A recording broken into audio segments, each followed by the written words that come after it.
Привет, меня зовут Фредди. Как тебя зовут?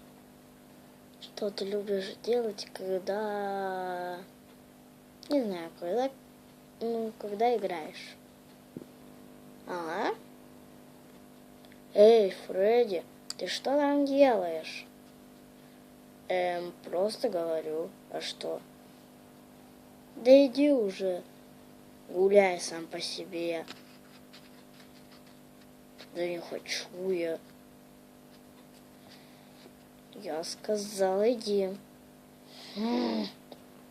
Вечно мне мешает тут снимать. Ладно, всем пока. Иду.